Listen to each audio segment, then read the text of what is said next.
Quer porta? Entrega o que Deus te pede. Diga glória a Deus. Agradeço a oportunidade. Amém, irmã Josiane? Aleluia.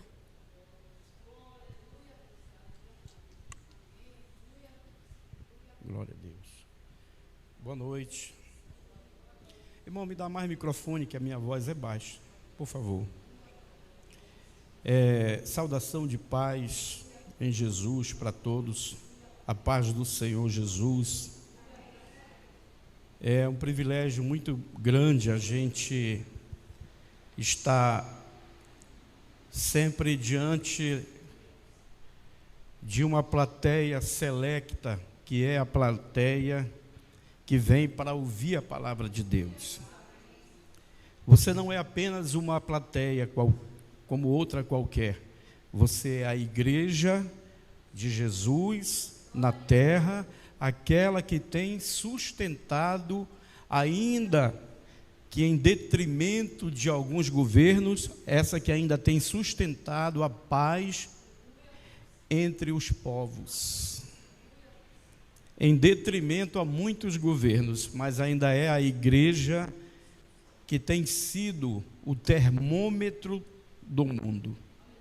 Foi-me dado a oportunidade para eu pregar a palavra, nem sabia que era para isso, mas foi-me dada a oportunidade para eu pregar, né?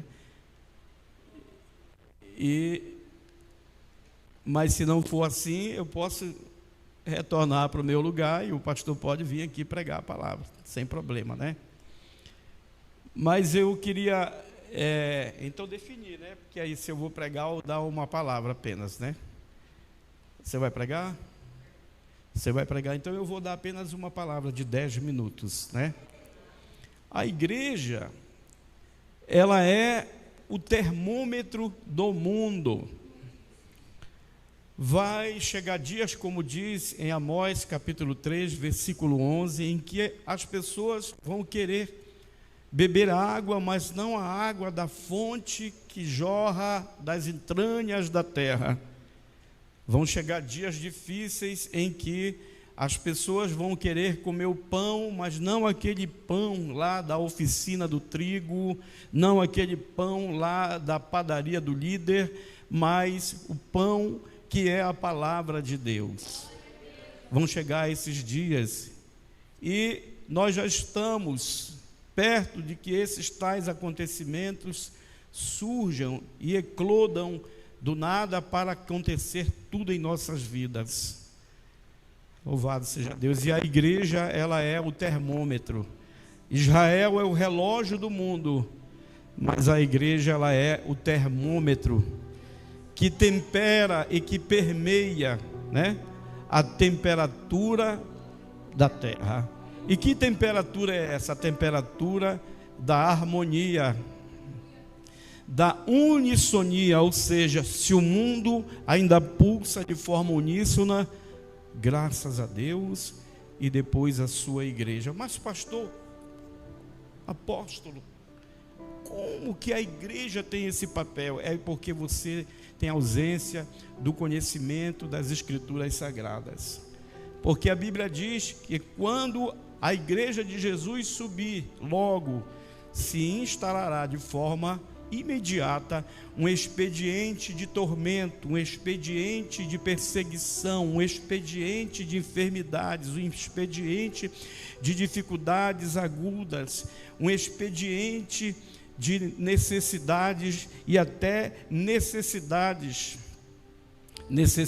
vitais.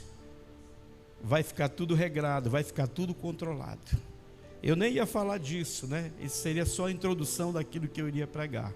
Mas eu não vou me delongar, porque uma palavra é no máximo 10 minutos, né? Mas eu queria aqui, não era esse o assunto que eu iria entregar, mas eu queria aqui falar rapidamente a respeito da vocação de Mateus, que está no livro de Mateus, no capítulo 9, no versículo 9, que diz assim: E Jesus, passando adiante dali, viu assentado na alfândega um homem chamado Mateus, e disse-lhe: Segue-me.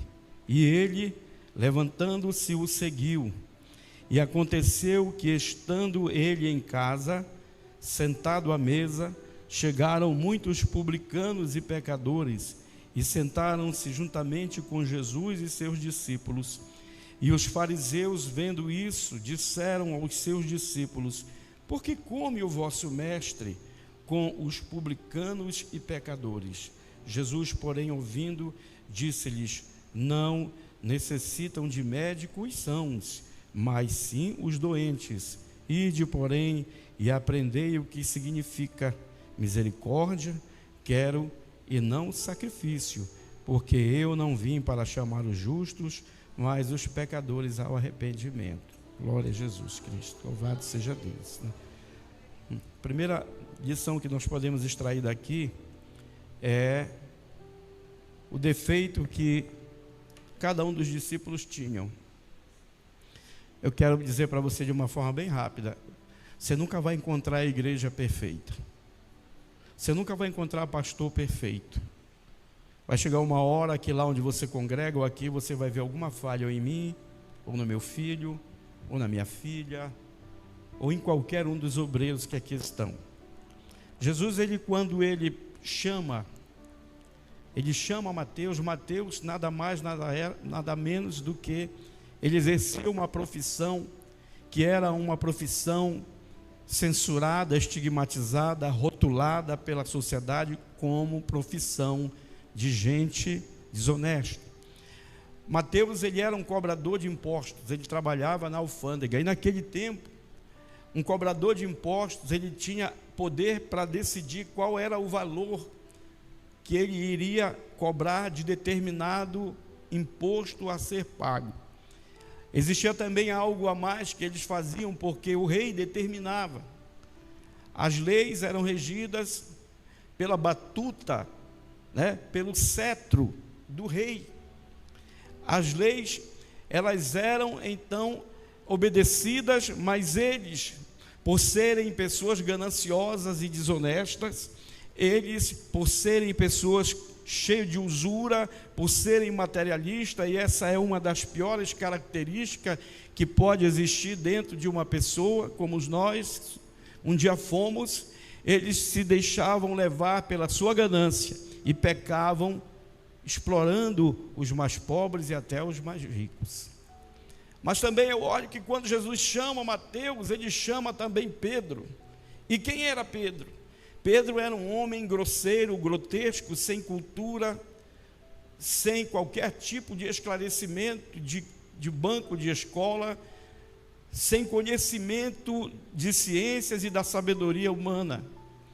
Ele era um homem que ele vivia pescando, com todo o respeito que eu tenho aos pescadores, mas quando nós nos detemos a fazer mais e intensamente aquilo que fazemos, nós nos desconectamos de outros temas, de outros enredos, de outros assuntos, e a gente acaba sendo produto do meio em que a gente vive. Isso não é eu que estou dizendo, mas é a ciência. A psicologia diz que nós somos produto do meio em que nós vivemos. Algumas pessoas são mais sensíveis em absorver as energias que estão ao seu redor, outras não, têm mais personalidade, têm mais identidade. Pedro, ele tinha a identidade de um homem grosseiro, grotesco, de um homem ignorante, não no sentido da estupidez, mas no sentido do desconhecimento.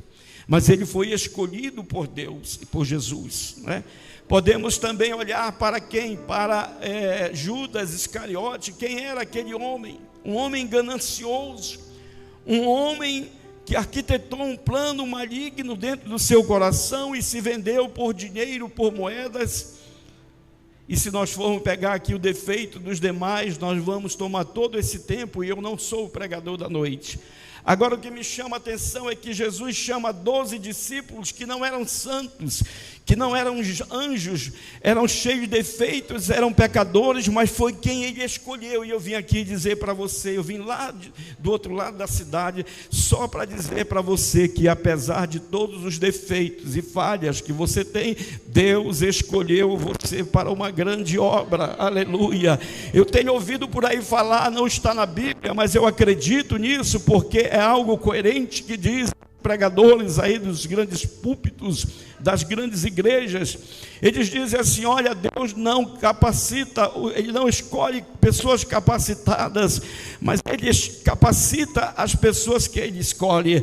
Agora, quando eu olho para cá, Jesus chamando pessoas pecadoras para segui-lo e trabalhar na sua equipe de evangelização, eu também olho que Ele, além de estar ombro a ombro, além de Ele estar junto com pessoas cheias de defeitos e cheias de falhas, Ele também senta à mesa com pecadores, Ele também senta à mesa com os perseguidores, aqueles que eram contra exatamente tudo aquilo que Ele ensinava. E Ele é interrogado por atitude, Ele é interrogado porque Ele está sentado com pecadores, Ele é censurado porque Ele está fazendo isso.